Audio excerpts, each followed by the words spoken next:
नमस्कार दोस्तों, आपका ड्रीम अप क्लासेस में स्वागत है। हम लोग सेकेंड ईयर विद्यार्थियों के लिए बिल्डिंग कंस्ट्रक्शन देख रहे हैं। पिछले वीडियो में हम लोग इसके इंट्रोडक्शन को पढ़ा था। आज हम लोग फाउंडेशन को पढ़ेंगे। अगर दोस्तों आपको कोई डाउट होता है, अगर आपको कुछ समझ में नहीं आता है तो आप कमेंट बॉक्स में ज़रूर कमेंट करें अपने डाउट को, ताकि मैं उस डाउट को आने वाले अगले वीडियो में दूर कर सकूं। तो आइए हम शुरू करते हैं। आज जो हम पढ़ेंगे फाउंडेशन। तो हमने बताया था आपको कि किसी भी संरचना के हमने दो भागों में पहले बांटा था, ठीक है। हमने क्या किया था कि किसी भी संरचना के दो भागों में बांटा था। अगर आपने पिछला वीडियो देखा होगा तो आपको समझ में आएगा ज़रूर कि हमने क्या किया था। किसी भी संरचना को दो भागों में बांटा था। तो यहाँ ये ज़मीन के नीचे एक भाग है, देख रहे हैं, और दूसरा भाग ज़मीन के ऊपर है। तो हमने इसको दो भागों में बांटा था, सब स्ट्रक्चर, स्ट्रक्चर और सुपर स्ट्रक्चर, ठीक है। तो सब स्ट्रक्चर हमने बोला था कि यहाँ से प्लिंथ लेवल तक, यानी नींव के आखिरी तल से यहाँ तक के भाग को हम क्या बोलते हैं, सब स्ट्रक्चर, और इसके ऊपर वाले भाग को सुपर स्ट्रक्चर कहते हैं। तो इसी सब स्ट्रक्चर के अंतर्गत ही यह नींव आता है, यानी कि जो संरचना में जो भाग ज़मीन के नीचे होता है उस भाग को हम क्या कहते हैं, नींव कहते हैं। तो इस प्रकार से नींव की परिभाषा क्या हुई, यानी कि यह सब स्ट्रक्चर है। नींव क्या है, सब स्ट्रक्चर है। वह क्या है, ज़मीन के नीचे वाले जो भाग होता है उस भाग को हम क्या बोलते हैं, नींव बोलते हैं, फाउंडेशन बोलते हैं। तो आइए हम फाउंडेशन के उद्देश्य या फाउंडेशन क्यों बनाए जाते हैं इसको हम समझते हैं। तो पहला है ऑब्जेक्ट और फंक्शन ऑफ फाउंडेशन, ठीक है। नींव के उद्देश्य या कार्य। तो पहला है संरचना के भार को विस्तृत क्षेत्र पर वितरित करना, क्योंकि जब पूरे संरचना का भार कौन वहन करता है, नींव ही वहन करता है। जैसे कॉलम का हो गया, छत का हो गया, बीम का हो गया, जितने भी सुपर स्ट्रक्चर में जितने भी पार्ट हैं सबका लोड कहाँ पर आता है, नींव पर आता है। तो नींव जब कमज़ोर रहेगा तो संरचना क्या हो जाएगी, जल्दी विफल हो जाएगी।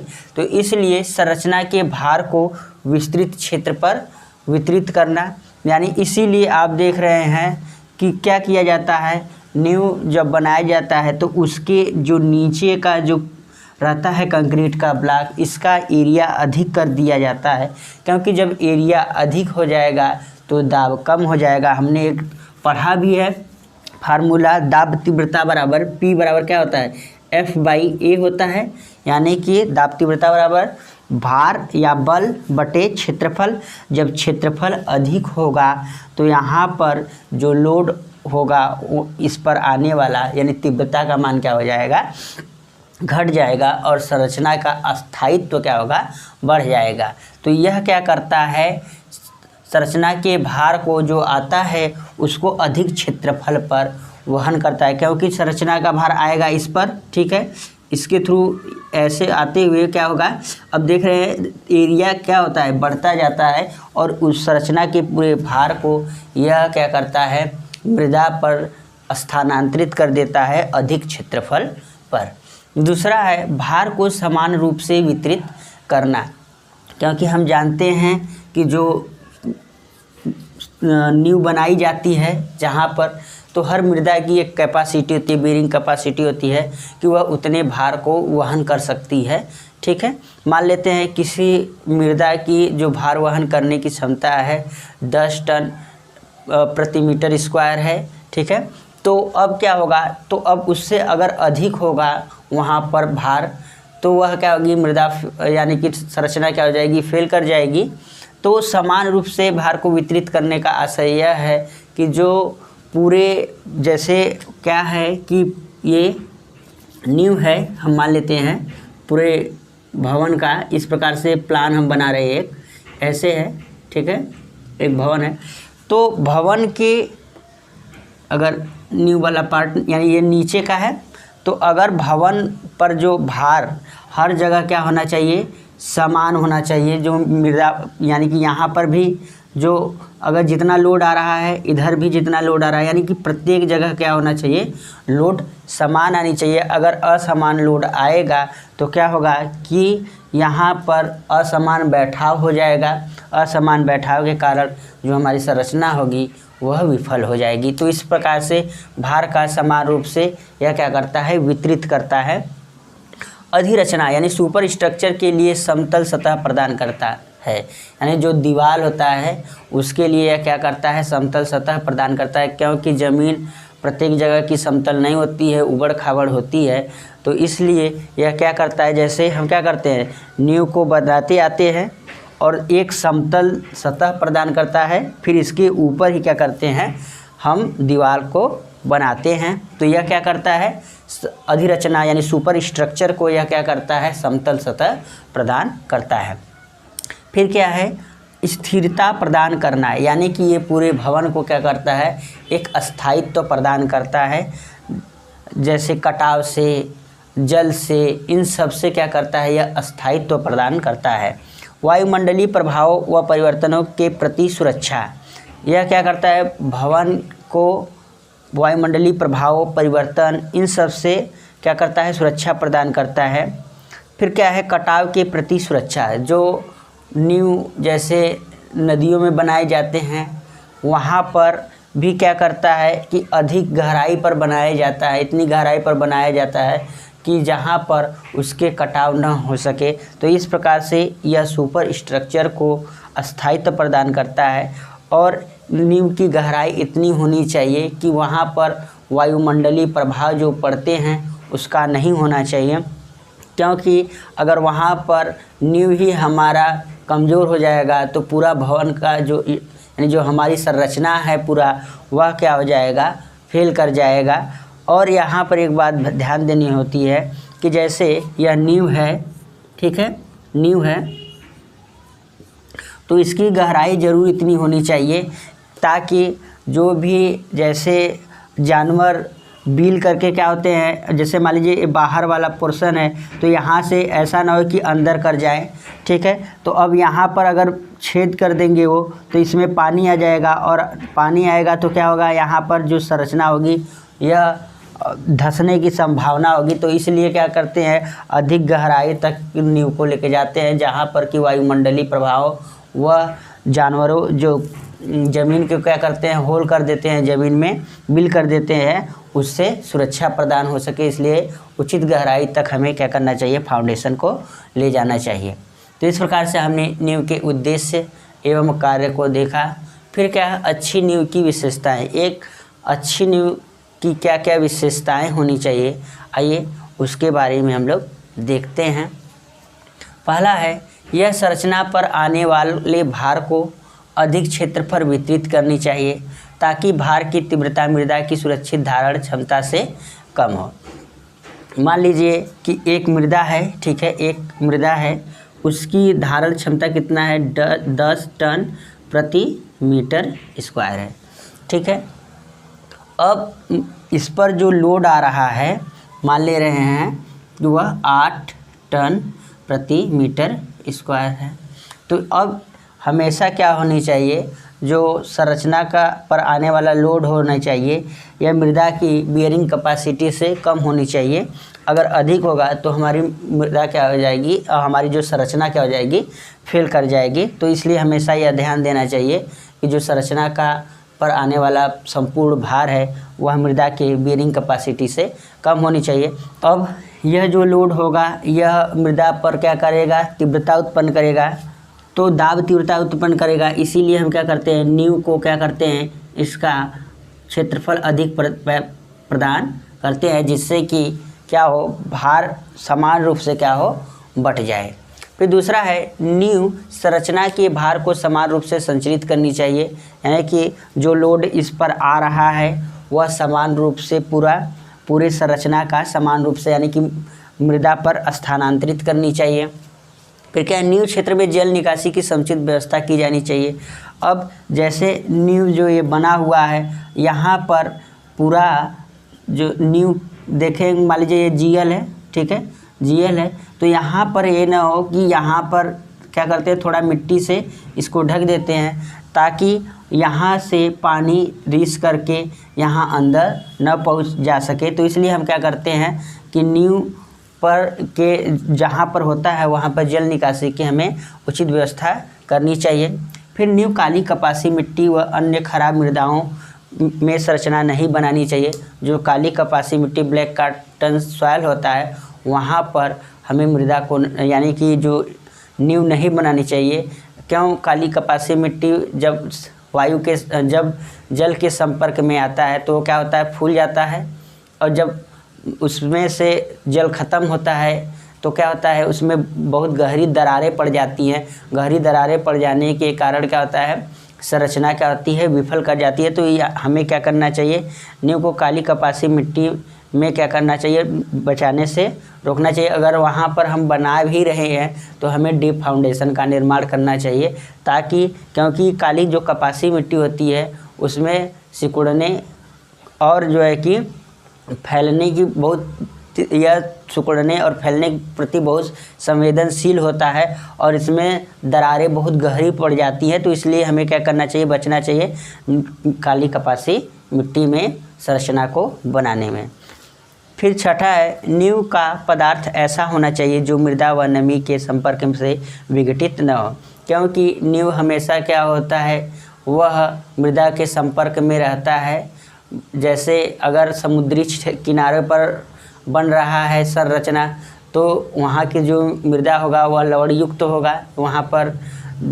तो इस प्रकार से हमें क्या करना चाहिए, नींव ऐसे पदार्थ का हमें बनाना चाहिए कि उस पर जो मृदा में अगर अवांछनीय पदार्थ है तो उसका जो प्रभाव है वह मृदा, वह फाउंडेशन पर कोई प्रभाव उसका नहीं पड़ना चाहिए। और नमी के संपर्क में, और नमी ऐसी होनी चाहिए जो हम संरचना बना रहे हैं, नींव बना रहे हैं, उसमें जिस पदार्थ का हम उपयोग करना चाहिए वह नमी को अधिक न अवशोषित करे। नींव की गुरुत्व केंद्र व अधिरचना का गुरुत्व केंद्र एक ही ऊर्ध्वाधर रेखा में होना चाहिए। जैसे यह हमारा क्या है, यह नींव है, ठीक है, तो नींव का गुरुत्व केंद्र कहाँ से होकर जाएगा, यहाँ से होकर के जाएगा, ठीक है, यही होकर गुरुत्व केंद्र जाएगा। तो यहाँ पर अब अधिरचना मतलब जो सुपर स्ट्रक्चर है, ये दीवार है, अब इसका भी गुरुत्व केंद्र क्या हो, एक ही पर होकर अगर जाता है तो वह क्या होता है कि संरचना का स्थायित्व क्या होता है, बढ़ जाता है। अगर ऐसा मान लीजिए कि ये हमेशा संभव नहीं होता है कि जो सुपर स्ट्रक्चर और सब स्ट्रक्चर यानी नींव का गुरुत्व केंद्र एक ही पर हो, ऐसा हमेशा संभव तो होगा नहीं, लेकिन हमें प्रयास करना चाहिए कि जो सुपर स्ट्रक्चर अंदर होगा तो चलेगा, ठीक है, अंदर अगर आ जाएगा इससे, यानी कि जो नींव के गुरुत्व केंद्र से अगर अंदर रहेगा तो चलेगा, लेकिन अगर बाहर रहेगा तो पलटने की संभावना हो जाएगी। तो इसलिए हमेशा हमें क्या करना चाहिए, जहाँ तक संभव हो नींव का गुरुत्व केंद्र और यानी सुपर स्ट्रक्चर का जो गुरुत्व केंद्र हो वह एक ही ऊर्ध्वाधर रेखा में होनी चाहिए या अंदर की तरफ होनी चाहिए। अब आइए हम लोग देखते हैं टाइप ऑफ फाउंडेशन, यानी कि नींव कितने प्रकार के होते हैं, उन सबको हम विस्तृत रूप से देखेंगे कि कितने प्रकार के होते हैं। तो जो फाउंडेशन है इसको पहले दो भागों में बांटा गया है। पहला है शैलो फाउंडेशन, उथली नींव जिसको बोलते हैं, और दूसरा है डीप फाउंडेशन यानी गहरी नींव। तो हम किसको शैलो फाउंडेशन बोलेंगे और किसको हम डीप फाउंडेशन बोलेंगे, अब इसको हम समझते हैं। शैलो फाउंडेशन मतलब उथली नींव किसको बोलेंगे, जब किसी नींव की जो उसकी गहराई है उसके चौड़ाई से अगर कम होगी तो उस नींव को हम क्या बोलेंगे, उस नींव को हम शैलो फाउंडेशन बोलेंगे। इसको हम एक उदाहरण के समझते हैं। मान लेते हैं एक फाउंडेशन है, ठीक है, इस प्रकार से एक फाउंडेशन है, ठीक, ये एक फाउंडेशन है और यहाँ पर हम मान लेते हैं इसका ये 90 है, ठीक है, ये 90 है और ये कितना है, ये भी 90 है, ये भी 90 है। तो इस प्रकार से हम देख रहे हैं कि जब जो फाउंडेशन है उसकी चौड़ाई उसकी गहराई से क्या होगी, अधिक होगी, तो इस प्रकार या बराबर भी होगी तो हम क्या कहेंगे, शैलो फाउंडेशन। हो सकता है कि यहाँ पर क्या हो 70 हो, ये सेमी में है, ठीक है, सेमी, तो क्या हो, तो इस प्रकार से जो फाउंडेशन होंगे उनको हम शैलो फाउंडेशन के अंतर्गत रखेंगे। यहाँ पर हो सकता है वो कितना भी, अगर मान लेते हैं अगर यहाँ पर 5 मीटर है, ठीक है, यहाँ पर अगर इसकी चौड़ाई जो है कि अगर हम मान लेते हैं 2 मीटर मान लेते हैं, लेकिन अगर इसकी यहाँ पर जो डेप्थ है वह 1.5 मीटर ही होगा या 1 मीटर होगा, तो हम उसको भी क्या करेंगे, शैलो फाउंडेशन के अंतर्गत ही रखेंगे। तो इस प्रकार से एक हम मोटी मोटा यह कह सकते हैं कि वह फाउंडेशन जिसकी गहराई क्या हो, कम हो, किससे, उसके चौड़ाई से कम होगी, तो उस फाउंडेशन को हम क्या बोलेंगे, शैलो फाउंडेशन। तो यहाँ पर लिखा हुआ है कि वे फाउंडेशन जिनकी गहराई उसकी चौड़ाई से कम होती है उथली नींव की श्रेणी में आती है। तो उथली नींव कौन कौन सी होती हैं वो हम देखेंगे, कौन कौन सी है, स्प्लिट फुटिंग फाउंडेशन है, RCC split footing foundation, combined foundation, फिर ग्रिलेज फाउंडेशन है, स्टेप्ड फाउंडेशन, राफ्ट फाउंडेशन, और इसके बाद क्या है, कैंटिलीवर फाउंडेशन। तो ये क्या है, ये जितने भी फाउंडेशन हैं ये शैलो फाउंडेशन हैं। तो हम इन सभी फाउंडेशन को क्या करते हैं, एक एक करके हम डिटेल में समझते चलते हैं। प्रायः पहले हम शुरू करेंगे स्प्लिट फुटिंग फाउंडेशन। इसको क्या बोलते हैं, विस्तृत पाद नींव, फैलाव नींव या खसका नींव भी बोलते हैं, क्योंकि हम दोनों तरफ से क्या करते हैं, खसका को छोड़ते जाते हैं। तो इस प्रकार से हम इसको इसीलिए क्या बोलते हैं, खसका नींव भी बोलते हैं। हम जो विस्तृत पाद नींव का निर्माण कहाँ पर करते हैं, जहाँ पर कि जो मृदा है वहाँ की बियरिंग कैपेसिटी अधिक है, यानी भार वहन करने की क्षमता अधिक होती है, वहाँ पर हम स्प्लिट फुटिंग फाउंडेशन का निर्माण करते हैं। क्योंकि यह उथली कम गहराई तक प्रायः जो हमारे आसपास जो नॉर्मली घर बनते हैं वह स्प्लिट फुटिंग फाउंडेशन पर ही बनते हैं, क्योंकि यहाँ की जो मृदा की कैपेसिटी है, बियरिंग कैपेसिटी लगभग अधिक होती है जो उस पर लोड आते हैं। तो यहाँ पर हम देखेंगे कि जो विस्तृत पाद नींव है उसकी गहराई कितनी रखनी चाहिए, कितनी चौड़ाई रखनी चाहिए, इसको हम देखते हैं। तो नींव की गहराई कितनी होनी चाहिए, तो इसके लिए एक वैज्ञानिक थे जिनका नाम था रैंकिंग्स। उन्होंने क्या किया, एक फार्मूला दिया है। इस फार्मूले के माध्यम से हम नींव की गहराई यानी जो स्प्लिट फुटिंग फाउंडेशन है उसकी हम गहराई फाइंड कर सकते हैं। तो कैसे निकाल सकते हैं, इसके लिए फार्मूला है D = P/W ब्रैकेट में 1 - sin phi / 1 + sin phi का होल स्क्वायर। ठीक है, यहाँ पर D क्या है, नींव की गहराई है, और P क्या है, सेफ परमिसिबल प्रेशर, यानी कि जो नींव पर जो दबाव आएगा वह क्या है, उसकी यानी कि सुरक्षित सीमा तक वह दबाव। फिर क्या है, W है मृदा की इकाई भार की क्षमता जो होती है, या हम इसको बियरिंग कैपेसिटी कर सकते हैं, सॉइल की जो होगी वह किग्रा प्रति मीटर क्यूब में। और फाई क्या है, विश्राम कोण यानी कि रिपोज ऑफ एंगल। जैसे हम मृदा को रखते हैं तो मृदा क्या होता है, वो सीधे, जैसे हम मृदा को रखते हैं तो मृदा क्या होता है कि सीधे न होकर के वह किसी एंगल पर होता है। ठीक है, इस प्रकार से वह ढह करके इस प्रकार से हो जाता है, तो वो जो एंगल बनाता है तो इसी को हम क्या बोलते हैं, विश्राम कोण। रखने के बाद मृदा क्या होता है, क्षैतिज से जो कोण बनाती है तो वही क्या होता है, विश्राम कोण होता है। तो इस फार्मूले से हम क्या कर सकते हैं, किसी भी जो स्प्लिट फुटिंग फाउंडेशन है उसका हम गहराई फाइंड कर सकते हैं। तो हम विस्तृत नींव फाउंडेशन के लिए क्या करेंगे, गहराई को रैंकिंग फार्मूले से निकाल लेंगे। अगर हमें अब इसकी चौड़ाई, फाउंडेशन की जो चौड़ाई होगी उसको निकालना है, तो नींव की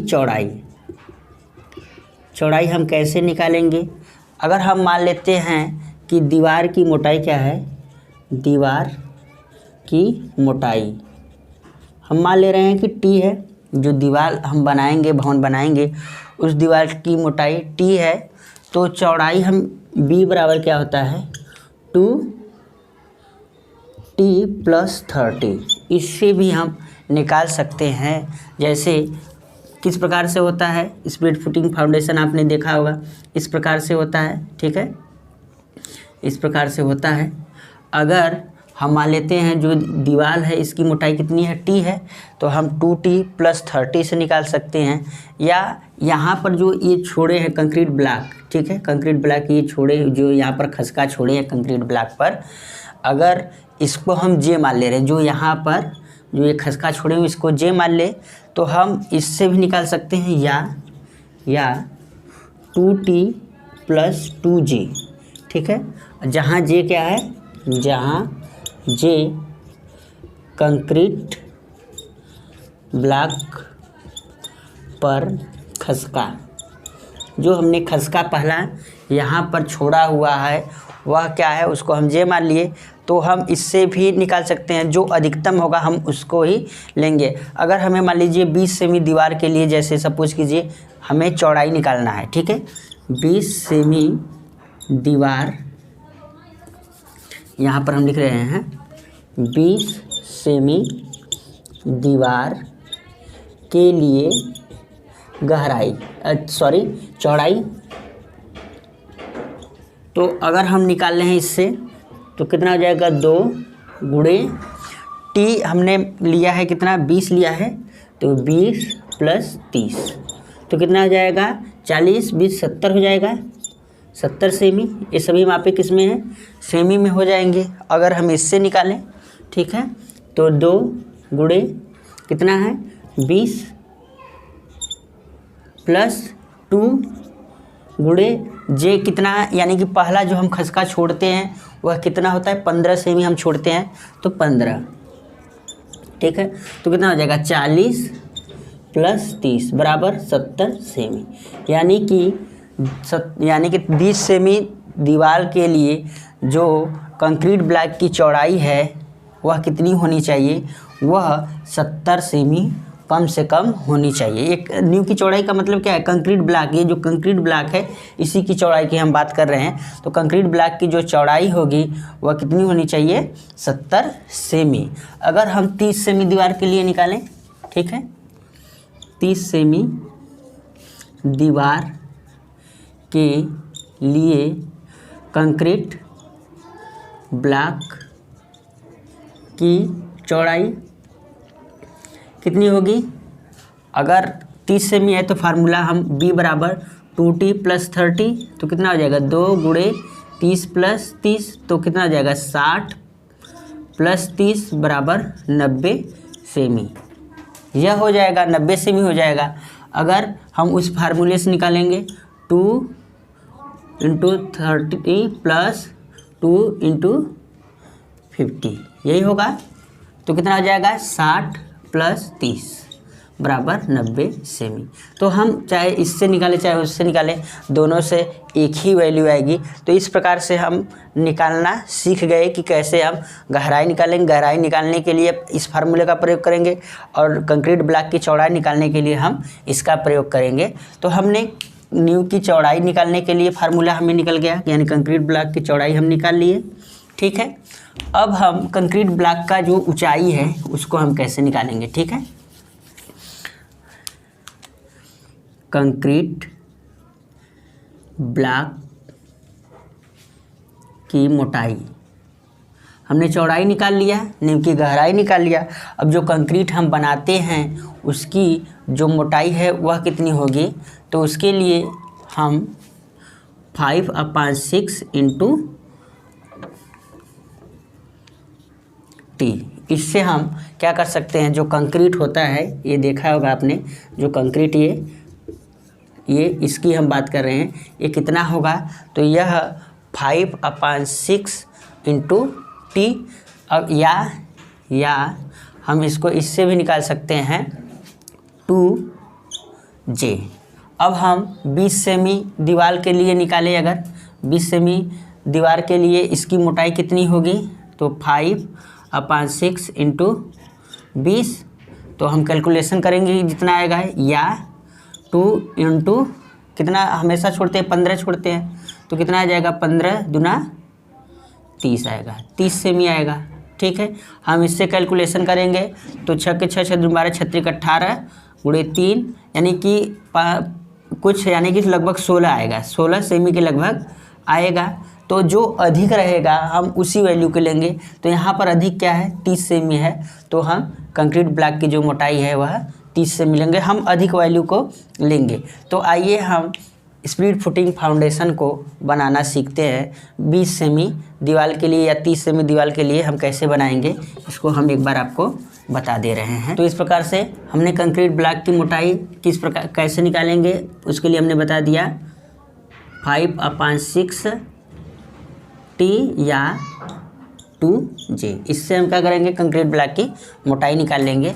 अब हम मान लेते हैं 30 सेमी या 20 सेमी दीवार के लिए, 20 सेमी दीवार के लिए हम विस्तृत पादने बनाते हैं।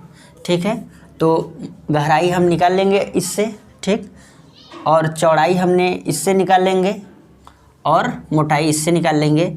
तो हम सबसे पहले क्या करेंगे, खुदाई करेंगे। जैसे मिट्टी की क्या कर रहे हैं, यहाँ पर इस प्रकार से खुदाई कर लिए। ठीक, इस प्रकार से हम क्या करेंगे, यह हमारा ग्राउंड लेवल है, तो हम खुदाई कर लिए। खुदाई करने के बाद क्या करेंगे, इसको दुरमुट के द्वारा क्या करेंगे, पीटेंगे, इसका स्थल तैयार करेंगे। ये वाला फाउंडेशन का जो ये तल है इसको तैयार कर लिए। तो अगर हम यहाँ पर अब इसकी जो मोटाई है निकाल लेंगे हम फार्मूले से, जो मोटाई होगी कंक्रीट ब्लॉक की मोटाई हम उससे निकाल लेंगे। तो मान लेते हैं यहाँ पर आ गया कंक्रीट ब्लॉक। ठीक है, तो ये कंक्रीट ब्लॉक हमने यहाँ पर इस प्रकार से हम बना लेंगे, कंक्रीट ब्लॉक बना लेंगे इसकी। ठीक है, एक कंक्रीट ब्लॉक है, इसकी हमने चौड़ाई निकाला था किस फार्मूले से, 2T + 30 या 2T + 2J, इससे हम क्या करेंगे, निकाल लेंगे, कोई भी दीवार हो। अब इसकी यह जो मोटाई है कैसे हमने निकाला था, 5/6 T या 2J, इससे हम क्या करेंगे, इसकी मोटाई फाइंड कर लेंगे। अब यहाँ पर हमने कंक्रीट ब्लॉक बना लिया। अब ध्यान से देखेंगे तो आपको समझ में आ जाएगा, हमने बना लिया। अब पहला हमें खसका जो कंक्रीट ब्लॉक से छोड़नी होती है वह कितना छोड़ना होता है, 15 सेमी का।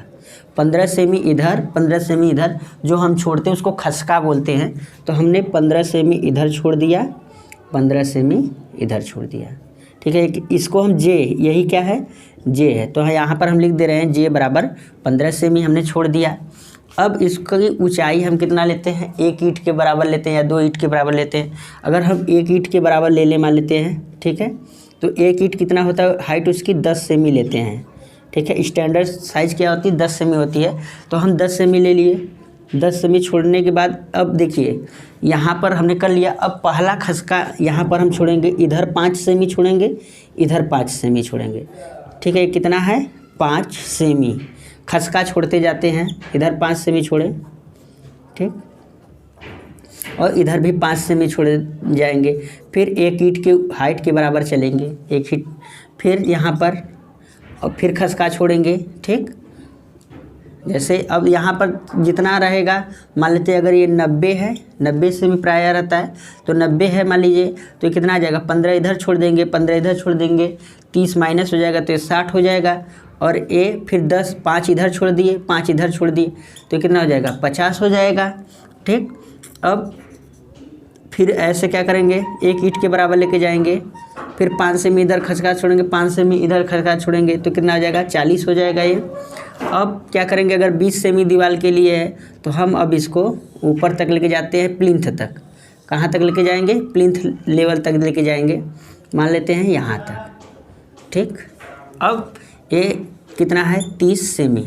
ये सब किसका है, यह ईंट का बना हुआ है, ये ईंट का है। ठीक है, अब हम क्या करेंगे, यहाँ पर ये तैयार हो गया तो हम इसमें क्या करते हैं, मिट्टी फिर भर देते हैं। आपने देखा होगा मिट्टी भर देते हैं। मिट्टी भरने के बाद इसको अच्छी तरह से हम क्या करते हैं, कुटाई कर देते हैं। फिर अब यहाँ तक हमारा ग्राउंड लेवल तक तैयार हो गया। फिर ये हमारा यहाँ तक ये क्या है, कुर्सी तल है, ठीक है, कुर्सी तल। इसी के ऊपर 5, फिर इधर 5 सेमी छोड़ते हैं, 5 सेमी इधर छोड़ते हैं। फिर इसके बाद क्या होता है, ये दीवार बन जाता है। यहाँ पर ही हम क्या करते हैं, डीपीसी बना देते हैं, डैम प्रूफ कोर्स बना देते हैं। तो इस प्रकार से हमारा जो शैलो फाउंडेशन का निर्माण हो जाता है, स्प्लिट फुटिंग फाउंडेशन का निर्माण हो जाता है। अगर कोई डाउट आपको होता है तो आप ज़रूर कमेंट करें, ताकि मैं उस डाउट को अगले आने वाली वीडियो में उसको दूर कर सकूं। हमने विस्तृत पाद नींव को देख लिया। अब आइए हम देखते हैं आरसी स्प्लिट फुटिंग फाउंडेशन, ठीक है, आरसी यानी कि प्रबलित कंक्रीट विस्तृत पाद नींव। जब हम यानी स्प्लिट फुटिंग फाउंडेशन बनाते हैं तो वह किसका बनाते हैं, ब्रिक्स का बनाते हैं प्रायः।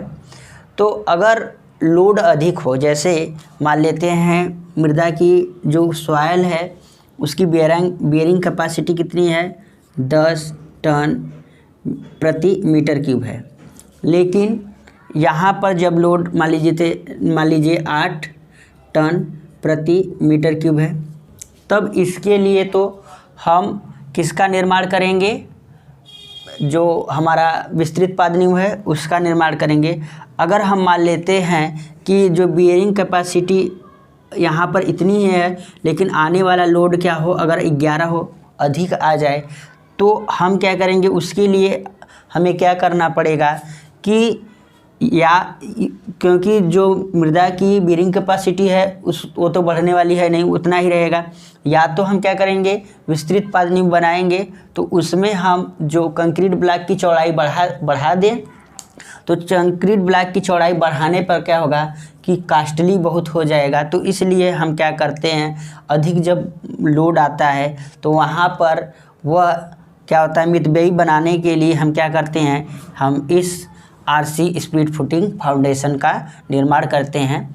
तो जब दीवार या स्तंभ पर भार मृदा के धारण क्षमता से अधिक हो तब इस नींव का निर्माण करते हैं। यानी कि जब जो नींव पर जो लोड आ रहा है वह मृदा के बियरिंग कैपेसिटी से अधिक होता है, तब हम क्या करते हैं, वहाँ पर इस फुटिंग का यानी कि नींव का निर्माण करते हैं। क्योंकि वहाँ पर जब हम स्प्लिट फुटिंग फाउंडेशन बनाएंगे तो वहाँ पर जो कंक्रीट ब्लॉक की चौड़ाई होगी बहुत अधिक हो जाएगी।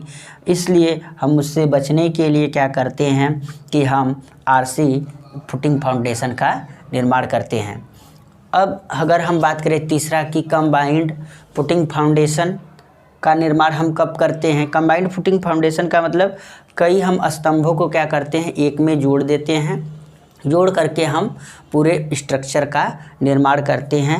क्यों ऐसा करते हैं, अगर मान लीजिए हमारा ज़मीन का क्या है कि हम अपने ज़मीन में ही क्या करते हैं, बनाते हैं। मान लीजिए ये आपका यहाँ पर ये बाउंड्री लाइन है, ठीक, और आपको अब इसी के किसी किनारे बनाना, अगर बीच में बनाना है तो कोई बात नहीं है, लेकिन अगर किनारे बनाना है तो अगर हम मान लेते हैं यहाँ से हमें बनाना है, ठीक है, तो अब अगर हम स्प्लिट फुटिंग फाउंडेशन बनाएंगे, विस्तृत पाद नींव बनाएंगे, तो अगर हम मान लेते हैं इस प्रकार से बनाना शुरू करते हैं तो क्या होगा, मान लेते हैं, ठीक, ऐसे बनाना शुरू करते हैं तो अब यहाँ से यहाँ तक की जो मृदा यानी ज़मीन हमारा होगा वह बेकार चला जाएगा।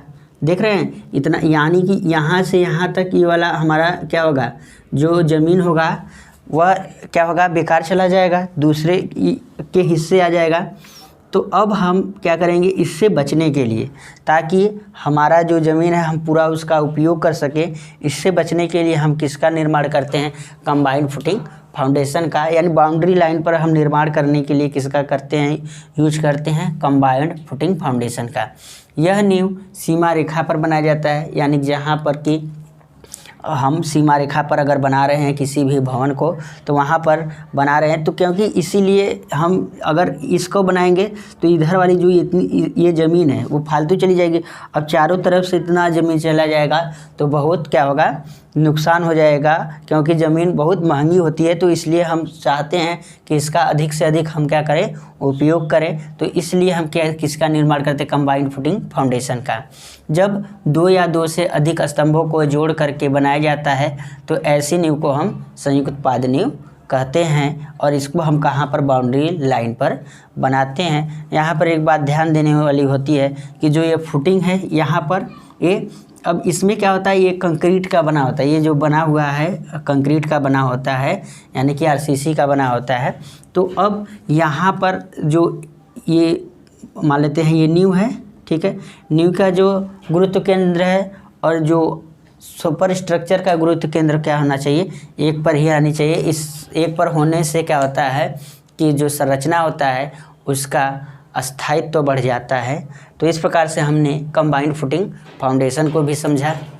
अब आइए हम लोग देखते हैं पैड़ीदार नींव, इसको स्टेप्ड और बेंच फाउंडेशन कहते हैं। इसको हम कहाँ पर या इसका हम कहाँ पर निर्माण करते हैं, पर्वतीय स्थानों पर, ढालू पहाड़ी एरिया पर, जहाँ पर कि ज़मीन ढालू होती है वहाँ पर इस नींव का हम क्या करते हैं, निर्माण करते हैं। तो यह नींव साधारणतः पहाड़ी स्थानों पर, ढालू स्थलों पर बनाई जाती है, जो पैड़ीदार नींव होता है। इसके बनाने से क्या फ़ायदा होता है, देखिएगा। इसको क्या करते हैं हम, जैसे यहाँ पर इसकी हाइट मान लेते हैं जितनी है 90 सेमी है, तो प्रत्येक जगह हम क्या करते हैं, ऐसे ही बनाते चले जाते, क्योंकि ढालू है। अगर हम एक ही फाउंडेशन मान लीजिए यहाँ तक हमें बनाना है अगर, तो अगर हम यहाँ से अगर एक ही लेवल में खुदाई करेंगे तो क्या होगा, हमारा जो ये वाला फाउंडेशन है ये इधर क्या हो जाएगा, सॉइल से बाहर आ जाएगा या डेप्थ कम हो जाएगा। तो हम क्या करते हैं, पैड़ियों में सीढ़ियों की तरह इसको बनाते चले जाते हैं। या हम अगर इस फाउंडेशन का लेकर चलेंगे तो हमें क्या करना पड़ेगा, अधिक अर्थवर्क करना पड़ेगा, यानी अधिक खुदाई करनी पड़ेगी। इन सभी से बचने के लिए हम क्या करते हैं, पैड़ीदार नींव का हम निर्माण करते हैं। अब हम बात करते हैं राफ्ट फाउंडेशन। इसको हम चटाई नींव भी कहते हैं या बेड़ीदार नींव भी कहते हैं। तो इसका निर्माण कहाँ पर किया जाता है, चटाई नींव का या राफ्ट फाउंडेशन का, जहाँ पर सॉइल की बीयरिंग कैपेसिटी कम होती है या जहाँ पर दलदली भूमि होती है, वहाँ पर हम किसका निर्माण करते हैं, राफ्ट फाउंडेशन का निर्माण करते हैं। तो जहाँ मृदा की भार धारण क्षमता कम होती है, यानी कि जो लोड आ रहा है संरचना का, उस लोड का मान अधिक हो और जो सॉइल है उसकी बीयरिंग कैपेसिटी कम होती है, तो वहाँ पर हम राफ्ट फाउंडेशन का निर्माण करते हैं। दूसरा है स्थल दलदली हो, जहाँ पर दलदलीय भूमि होता है वहाँ पर भी हम क्या करते हैं, राफ्ट फाउंडेशन का निर्माण करते हैं। तीसरा है संरचना का भार अधिक हो, जो संरचना पूरी है उसका लोड अधिक होता है तो वहाँ पर करते हैं। निर्माण क्षेत्र में बैठाव की संभावना अधिक हो, जैसे बहुत से स्थान ऐसे होते हैं जहाँ की ज़मीन क्या होती है, अचानक बैठ जाती है, तो वहाँ पर भी हम क्या करते हैं, राफ्ट फाउंडेशन या चटाई नींव का निर्माण करते हैं। तो इसका एक ऐसे बनाया जाता है, जो चटाई नींव होता है, जैसे जितने एरिया में बनाना होता है, मान लीजिए हमारा जो भवन है इतना एरिया में बनाना है, ठीक है। राफ्ट फाउंडेशन की बात कर रहे हैं कैसे बनाया जाता है। मान लीजिए इतने एरिया में हमें क्या करना है, फाउंडेशन को बनाना है, तो हम क्या करते हैं, यहाँ से पूरी एरिया में से क्या करते हैं, मिट्टी को निकाल देते हैं और यहाँ पूरे एरिया में हम क्या कर देते हैं, आरसीसी का एक स्लैब ढाल देते हैं पूरा यहाँ से यहाँ तक। उसमें क्या करते हैं, एक प्रकार से स्लैब ढाल देते हैं, उसी में कॉलम बना देते हैं जहाँ पर ज़रूरत होती है। तो पूरा यानी कि चटाई की तरह पूरा क्या करते हैं, नीचे भी एक आरसीसी कंक्रीट ब्लॉक का पूरा एक छत टाइप का ही ढाल देते हैं। तो वो इस प्रकार का जो फाउंडेशन का निर्माण किया जाता है, तो वहाँ पर उसको क्या बोलते हैं, राफ्ट फाउंडेशन। क्योंकि अब पूरे हमारा जो संरचना है, पूरी संरचना पर ही क्या है, आरसीसी का बना हुआ है। अगर बैठाव भी होगा तो हमारा संरचना पर कोई प्रभाव नहीं पड़ेगा। तो इस प्रकार से हम राफ्ट फाउंडेशन का निर्माण दलदली या जहाँ पर असमान मृदा बैठाव होता है वहाँ पर करते हैं। अब आइए हम लोग कैंटिलीवर फाउंडेशन को देखते हैं। कैंटिलीवर स्प्लिट फुटिंग फाउंडेशन किसको बोलते हैं, जब क्या हो कि अगर हमें क्या करना हो कि जब हमें अपने संरचना जो भवन का निर्माण करना हो, सीमा रेखा पर बनाना हो, तब हम इस नींव का प्रयोग करते हैं। जैसे अगर हमने बताया था इसके पहले भी एक फाउंडेशन बताया था कि उसका भी यूज कहाँ पर करते हैं हम, सीमा रेखा पर निर्माण के लिए। हम इसका भी यूज कहाँ पर करते हैं, कैंटिलीवर जो स्प्लिट फाउंडेशन है इसका भी हम निर्माण कहाँ पर करते हैं, सीमा रेखा पर ही करते हैं। जैसे मान लीजिए अगर हमारा यहाँ पर सीमा रेखा यह है, ठीक है, ये क्या है, सीमा रेखा। अब हम अगर विस्तृत पाद नींव या अन्य कोई नींव बनाते हैं तो अब खुदाई मान लीजिए हम यहाँ पर करेंगे। नींव जब भी बनाएंगे तो ऐसे ही बनाएंगे, ठीक। तो अब हम क्या करेंगे, छोड़ते जाएंगे इसमें, इधर थोड़ा सा छोड़ेंगे, इधर, फिर ऐसे, ठीक है, छोड़ते जाएंगे। तो हमारा ये जो इतना ज़मीन है ये क्या हो जाएगा, क्योंकि अब यहाँ पर तो हम मिट्टी भर देंगे ना, यहाँ पर मिट्टी भर देंगे। तो अब दीवार तो यहाँ से प्रारंभ होगा, दीवार तो यहाँ तक प्रारंभ होगी, अब इधर भर जाएगा। तो अब ये बाउंड्री यहाँ पर ना करके यहाँ पर हो जाएगी, क्योंकि ये हमारे पीछे पड़ जाएगा, भवन की क्या होगा, ये पीछे पड़ जाएगा। तो ये हमारे लिए अनुपयोगी हो जाएगा, उपयोग तो कर नहीं पाएंगे। तो ये क्या होगा, दूसरे के मतलब हिस्से चला जाएगा। तो इससे बचने के लिए, क्योंकि ज़मीन क्या है बहुत महंगा, इससे बचने के लिए हम क्या करते हैं, कैंटिलीवर स्प्लिट फाउंडेशन का निर्माण करते हैं। अब हम क्या करते हैं, इसका निर्माण हम यहाँ पर जब बाउंड्री लाइन पर करते हैं तो हम क्या करते हैं, कैंटिलीवर टाइप का, यानी कि इसको अंदर की तरफ क्या करते हैं, बढ़ाते चले जाते हैं, इस प्रकार से करते हैं। तो हमारा क्या होता है, पूरा हमारा जो ज़मीन होता है उसका हम पूरा भरपूर मात्रा में उपयोग कर लेते हैं और हमारा जो ज़मीन है वो बच जाता है। तो इस प्रकार से हम क्या करते हैं, हम इसका निर्माण कर लेते हैं। अब हम ग्रिलेज फाउंडेशन की बात करें। ग्रिलेज फाउंडेशन कहाँ पर निर्माण करते हैं, जहाँ भारी भार हो तथा मृदा की भार वहन क्षमता कम हो, तो वहाँ पर हम ग्रिलेज फाउंडेशन बनाते हैं। या इस्पात का होता है या लकड़ी का भी होता है। इसको हमने डिटेल में, आप जब बिल्डिंग ड्राइंग वाला जो प्लेलिस्ट हमने दिया है उसमें इसको हमने डिटेल में बताया हुआ है, वहाँ पर जा कर के आप इसको देख सकते हैं। तो इस प्रकार से हमने इस वीडियो में सैलो फाउंडेशन को देखा। आपको यह हमारा प्रयास कैसा लगा आप हमें ज़रूर बताएं। अगर कोई सुझाव भी देना चाहते हैं तो कमेंट ज़रूर करें। अगर अभी तक आपने हमारे चैनल को सब्सक्राइब नहीं किया तो सब्सक्राइब करें और अपने दोस्तों के साथ अधिक से अधिक शेयर करें, ताकि इस वीडियो का बेनिफिट सभी लोग उठा सकें। फिर हम अगले वीडियो में मिलेंगे, तब तक के लिए नमस्कार।